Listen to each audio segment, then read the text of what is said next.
Jésus. Moi, je vais ensemble à Kabundi, le Dissoussou. Nous avons mis le numéro à Sika. Nous avons invité à Sika pour vraiment aller puis qu'on va découvrir tout au long de cette émission. Maman, la mission à Likambo, Ezali, le songe, tu relever la Ndoto. Ndoto Ezanini. Ayo, tu l'autre à l'autre, on a fait phénomène en côté. Il y a bien un homme de Dieu bien. Oh, Aza vraiment. Avant ça, ma camarade, malam, pour découvrir et le remercie la pasteur Bafon depuis Paris, vraiment pour cette initiative pour édifier toujours l'église corps de Christ.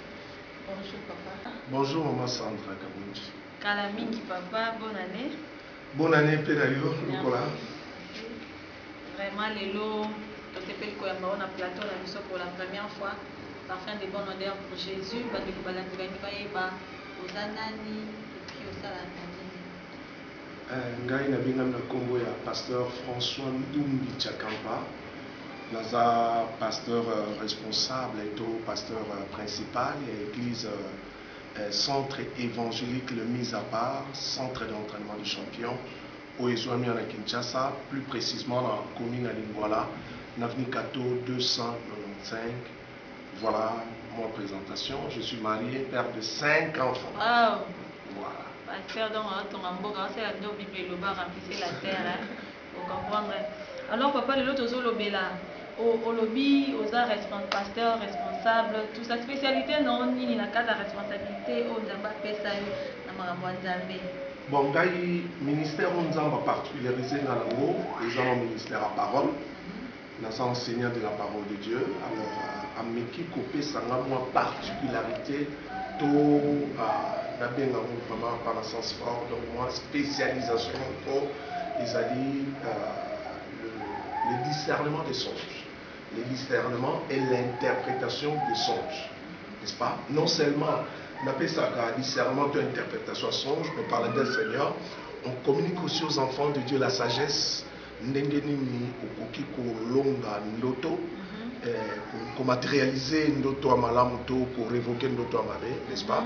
Et puis par la grâce du Seigneur après c'est ma capacité il y a aussi la délivrance et ça dit que le lot naza à cheval entre Brazzaville et Kinshasa pour nous aider nous avons toute une coordination là-bas pour nous aider bandeko à découvrir réellement que vie ya mutu vandi na kata bandoto na.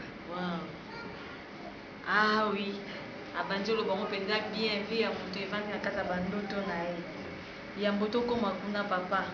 Ndoto ezana nini pona bae bamba zwaka mon importance té le songe c'est quoi en fait? On dit bateau au bazwaka ndoto l'importance té ce sont des gens qui sont souvent charnels. Ils ont plus la conscience de la chair que de l'esprit. Babosani que l'homme c'est un esprit qui a une âme et qui habite dans un corps. Et puis, Moulimo Moutouezali, source, et ce que ma cambouignon soit via Moutebana. C'est l'esprit qui vivifie. La chair sert de rien. Vous comprenez? Donc, Moulimo Moutoude, ma décision nyos, ma décret nyos, ma ordonnance nyos est tambouissaka via Moutou. Et bon maman na katia Moulimo naï. Alors, Ndoto Sikoyo, Ezani, ndenge to sa l'émission boye. Biso na otoza ya kolamuka miso na biso le 5 sens ya bomotoza actif et puis biso possibilité en contact avec le monde physique mais maintenant par le songe tant muto lalaka 5 sens on kufaka cerveau na comme travailler automatiquement pourquoi parce que ekesi koyo au service ya onobenga l'homme intérieur esprit na ye pour nous permettre à côté en réalité à côté la réalité à monde spirituel. Donc en fait, noto ezali un moment oyo tant to lalaka nzoto lalaka mais molimo mto lalaka te. Et puis ça a une possibilité à côté dans le monde spirituel pour nous okendo yeba makambo ezo se passer dans le monde spirituel. Makambo ne cause la vie na imoko et cause la vie à muninga et cause la vie à pasteur naye et cause la vie à mboka naye et cause la vie à famille naye donc makambo ze belé on zamba révélation dans d'autres. On peut par exemple moko le lo ezali tous à vendredi le 2 février 2018 lundi disons mercredi Nayambi Sango, un chantre, moi la moi banda sika. Vraiment une bénédiction pour l'église. Azana moins de 30 ans, il a été renversé par un véhicule. Donc pandi et longue console. Et vraiment, si le long de son corps est en morgue, mais tant que tu vas la babandi ko condamné. Attention, Nzambe loko nyonso avec ça la melamoto. Maman Sandra, ce qui est particulier avec l'amour de Dieu, notre zakka ba chrétien. Na ba païen. Na ba to ba bi Nzambe te. Nzambe révèle la bango toujours. Frère wana, lobi tango pe sanga rapport ya liwana e. Ba singa bi tango kende sika banda iska ko sale l'accident wana. Mais voyage, vous allez voyage moi moulaï. C'est comme si on a kende pona zonga lisouté. Alors na lamu qui na comprendre notre moté. Or soka kutana ki na muto azala capable ya ko interpréter notre wa. Alors ce voyage moulaï mutazonga lisouté zaliwa. Il allait prendre des mesures adéquates pour nous sambela de manière à ce qu'il y ait.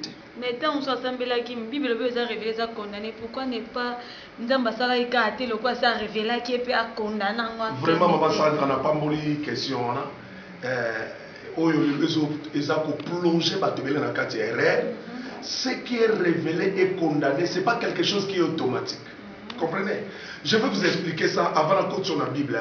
Vous remarquez que na logique en Zambé, toto que na médecin va toquer ma Bible, médecin nyoso révélation zani.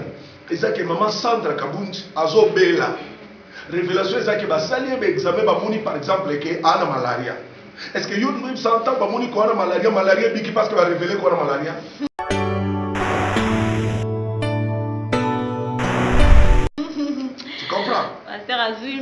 Voilà. Donc, maladie est quittée pour révéler qu'on a malaria. Maintenant, ce qu'il faut, c'est le traitement. Comprenez? Dieu révèle en fait que l'homme révoque. Nous avons révélé que nous sommes révoqués. Nous avons travaillé unilatéralement. Dieu collabore toujours avec l'homme. Il y a un mot qui parle que nous sommes ouvriers avec Dieu. Il y a toujours la part de Dieu, il y a aussi la part de l'homme. Alors, pasteur, ce que cela qui n'était en sous mouton, il fallait qu'il ait aidé pour que à expliquer d'autres et révoquer tout ça. Et ça là, il n'en a besoin qu'il n'en moins temps. Habiter n'a pas non moins chaud quelque part et puis n'a zongue la pasteur pour que n'a pas d'autres dans le qui est ça la mapuna. So moi peut-être que nous me andazo papa. Non. Maman Sandra. Côté on a soko ke na ba piège on a yone mtoza confuse. Bible le Bible. Mon peuple périt parce qu'il manque la connaissance. La Bible ne dit pas des païens. Mon peuple a moi l'Éternel. Il est le Dieu tout-puissant. Il connaît le passé, le présent et l'avenir. Vous comprenez? Il est celui qui appelle à l'existence ce qui n'existe pas. Mais, na kata logique ensemble, Nzamba collaborera jamais, na bateau ba marchera dans l'ignorance. Parce que le royaume Nzamba est un royaume à lumière. La lumière représente la connaissance.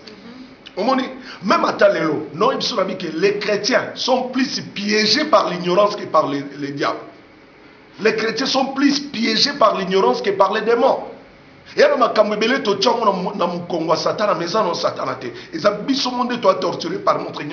je vais vous dire ceci. Dans Lola, Satan, parce que Yesu a Satan actif. Parce que je suis le Fils de Dieu apparu pour détruire les œuvres de l'ennemi. Avec que Moutois ont déstabilisé Bananzambe et ça Satan. Yesu a été pour nous dépouiller. Yesu a été pour dépouiller les chrétiens. Et ça, le Satan est général, le grade général. Comme le quoi car écrit. Ce que vous que je vous ai donné le pouvoir. Et alors, Yesu a eu grade à Zongi Selibiso. Donc, je ne te détruis pas, mais je vais t'humilier. De manière à ce que génération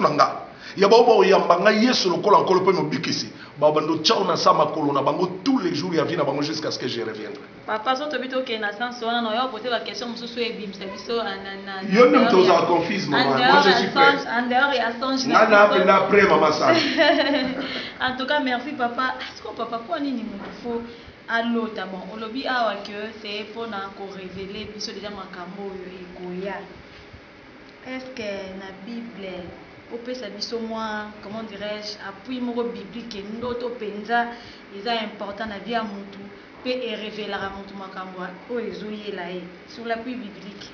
Et le Kalboso n'a pas avant quoi que ce soit, ça n'atteint de la Bible. Dans un nombre chapitre 12, dans le verset 6. Nzambe n'toloba. Tant Myriam na Aaron, baké kotonga Moïse, pourquoi? Parce que balobi ma femme éthiopienne. Bible le Bible. Et il dit, écoutez bien mes paroles. Lorsqu'il y aura parmi vous un prophète, c'est dans une vision que moi l'Éternel, je me révélerai à lui. C'est dans un songe que je lui parlerai. Ok, la Bible dit. Non, son prophète a la non l'obélé la vision. Mais pour na komimoni c'est pas la vision. Mais pour na l'obélaé, c'est au travers des songes que l'on l'obélaé. Dans la prophétie, il souhaitait papa. Non, maman, yo quand même ça yo. Prophétie za makambo mutozo yebisa, mais noto za makambo yozo swana nzambe directement. Au moment le likambo ba prophète neti na mboka ramso RDCP plus particulièrement qui police prophète sans éthique, ba prophète sans déontologie. Vous comprenez? Et puis, le prophète, autant on souffle, il grâce en terre. On a parole de connaissance, on a deux paroles de connaissance à commissaire en prophétie. Vous comprenez? C'est ça le problème. Or, au travers, il y a un autre. Je vous donne un exemple, ce qu'on vous permettre. J'ai tout un livre ici, autocommis sur le mystère des songes. Vous comprenez? Chapitre Mobimbezalia, on a parlé sur le fondement biblique des songes. Même moi-même, lorsque j'ai commencé cette étude, j'étais étonné de voir que la Bible a parlé des songes, banane et banane Genèse, banane Ancien Testament et Nouveau Testament. Prenons un exemple. Pour que le songe parle. Vie à Joseph, destinée à Joseph, ils allaient sceller dans Bandoto. Destinée à Égypte, ils allaient sceller dans Bandoto Pharaon. Mais Pharaon, un roi païen, mais Nzamba Lakisi est destiné à Mbokanaï. Il a fallu quelqu'un à expliquer Yango parce que Zalaki ba songe allégorique. De ba songe par les images. Et ça ba songe clair, ils appellent ba songe allégorique. Clair et ngolo ba kenzamba la tue longia mutu, ala tue likamnenge salama. Même sous allégorique, c'est-à-dire au moni nzete, au moni fruit, au moni nyama, au moni mai, au moni matière fécale, au moni par exemple poto bablo nyoso to les langage. Non, to na ponanga, to za na ba songe allégorique, c'est-à-dire ozo par les images, na songe clair. Songe et omoni samabuna moni peut-être que tu vas dans l'émission de maman Sandra Kabunchi. Vous comprenez? Il n'y a pas des images là-bas. On a la moni peut-être maman Sandra, mais ce qu'on va chercher, quel est le message qui est caché derrière. Donc, s'il faut parler de songes, je vous dis que ancien, père n'a dans la foi, chaque songe, sakana na songe te. Notre exemple, notre solution est Égypte et Bikal Kolando. Égypte et Bikal Kolando. Destiné à Joseph, ils allaient qui sceller dans Bandoto. Voire même destiné à co-détenu naïe, ou à la prison naïe. Destiné à Bango, ils allaient qui sceller dans Bandoto. You can donner sur le Kababa co-détenu à Joseph et comme ça. Bangonio sur l'autre 3 paniers ou à l'autre 3 grappes. Oya loti azongiseli Pharaon masangana apesi Pharaon masanga o loti maparaye bazoli yango na 3 paniers okuna na 3 grappes. Mais tant Joseph a koloba kolimbola ngabi dans 3 jours yo baoya ba libérer ba zongiso na musala dans 3 jours yo baoya ba libérer ba bomiu. Joseph a eba kité que dans 3 jours est anniversaire ya Pharaon. Donc ngolo ba kenanzela ba songe nzamba révéla quand même des choses qui ne se sont jamais dites à haute voix. Nzamba révéla makambo et bombana. Donc papa to se confier to se pelara mingi na bandoto qui na ba prophétie. Ça je l'ai toujours dit. Je te dis que n'a pas deux réponses. Et le quoi il bosso ba na nzambe ba oye ba teti le que l'église de Jésus-Christ n'est plus dirigée par la prophétie. Ce qui l'homme peuple à Israël allait dirigé par la prophétie que le prophète était la bouche de Dieu parce qu'il n'y avait pas la dispensation du Saint-Esprit. Le Saint-Esprit était seulement sur le roi, sur le sacrificateur et sur le prophète et par moments sur les juges. Vous comprenez? Mais l'autre dispensation à Saint-Esprit est que pas batunyoso. Ngai so na ye maman Sandra Kabunto zo prophétiser pour ngai, il faut que le même esprit qui prophétise, ou azo prophétiser dans zela na yo, c'est le même esprit que moi aussi j'ai reçu. Yeso yo yambi apé sur Saint-Esprit, yeso na pena yambi apé sur Saint-Esprit. Pour nandi marqué prophétie yo zo pesanga et outé pa na ye, lui-même le Saint-Esprit va me donner ce qu'on appelle la conviction. Vous devez avoir la conviction. Parce que le lot, dans la prophétie, il y a beaucoup à boire et à manger. Et à boire et à manger. Bah, comment t'as là-bas? Tout ça, Monica, maman Sandra, boy. Anna, moi, Jeep, nae, allez, prophétie là.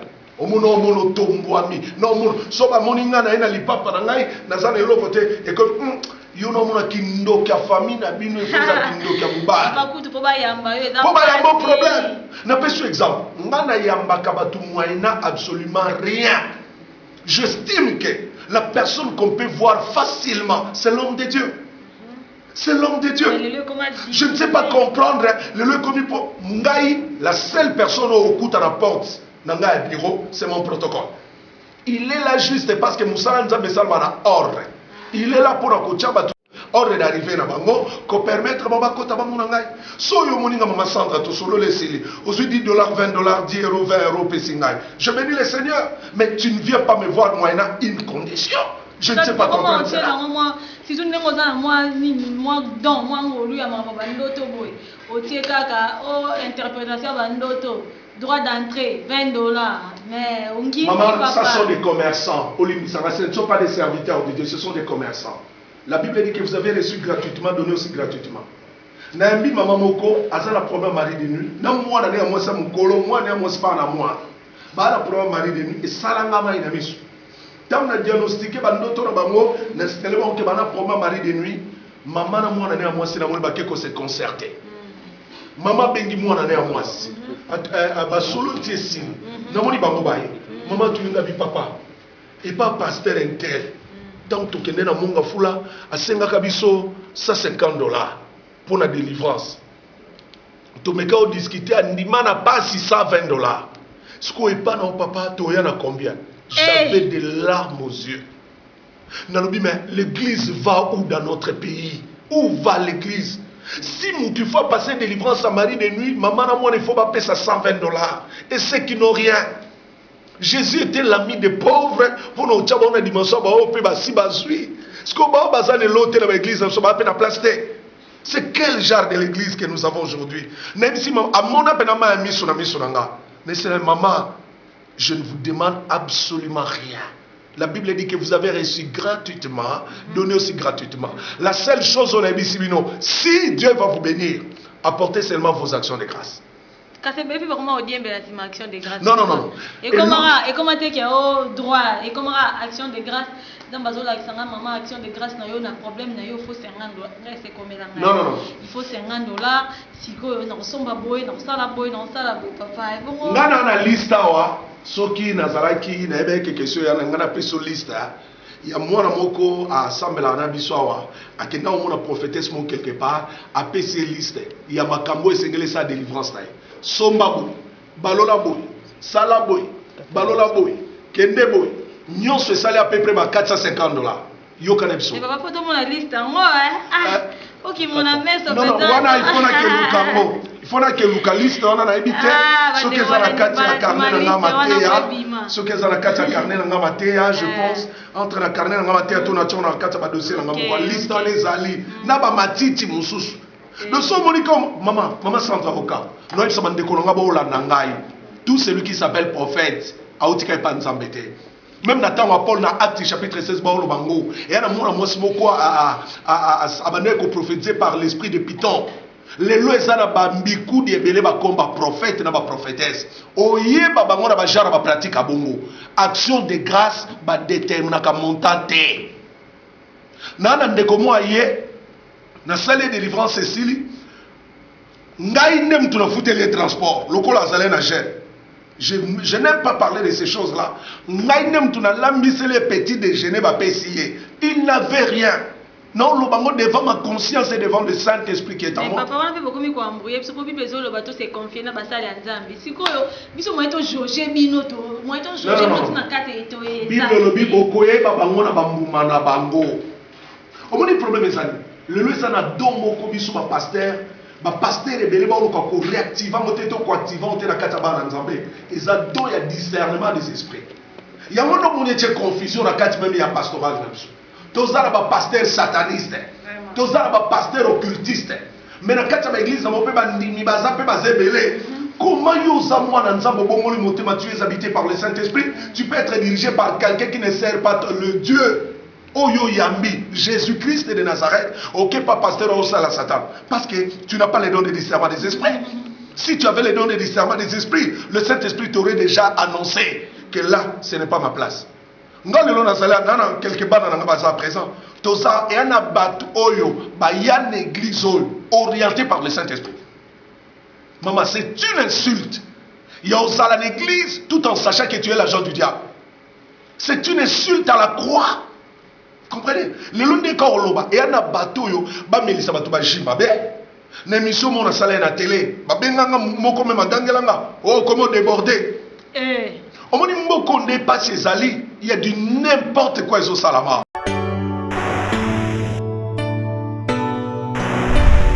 Mais laissez-moi vous dire, maman, Dieu, on est sous la prise en charge de Dieu. Na senga kabatute yaka na $100, yaka na $50, tout quoi que ce soit. Mais vous verrez que au saleli mutu musala, mutu pambolami, à la fin, oyo ki peut-être que mutu yemoko a suivi décision yo pambola par son consentement. Mais la plupart ba tout peut senga mbongo wana, a senga ope mbongo, mais eloko po yela ki a suivi na yangote. Comprenez? Pourquoi? Parce que le Seigneur n'est pas d'accord avec cette pratique-là. Et là, parce que nous pensons qu'être grand, savoir le véhicule, faire des voyages, s'habiller, être tiré à 4 épingles. Or, la grandeur d'un serviteur de Dieu, ce n'est pas dans tout cela. C'est dans la transformation des vies.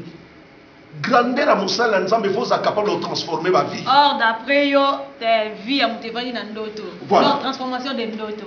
Bandero balandi vous comprendre que awa ça choque mon pasteur Dumbi donc ayi bino bien to bando be ko zuela binoye vraiment mingi poto comprendre penza makambo malamu papa siko nde to lobeli lobi ke vie ya mutu bosolo ya bino basali eza ya ko transformer vie ya mutu or vie ya mutu evandi na ba ndoto kokyo yebisa biso nanu te actuellement bandoto actuellement mutu alali la muki ako oh aloti akomi aveugle oh naloti papa na ngai oh naloti baswani singai et puis se matérialiser. Comment faire pour éviter toutes ces choses là pour na kokopesa exemple la mutu te po mutu efinga na nte mbe balandi obe ba mbenga yo po ba yebisa ba makambo na bango siko na ba trouble ba ndoto wana ezomema ba confusion ndenge nini tokoki c'est-à-dire que remède nini koki opesa nanu pour na bandeko bazolanda biso.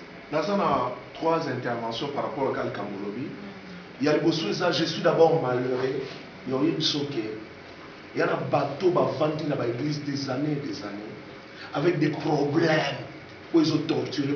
Il faut que maman Sandra Kabunji, l'église de Jésus-Christ n'est pas une église de confort, c'est une église de changement. Et nous, il faut appuyer dans Nzambe.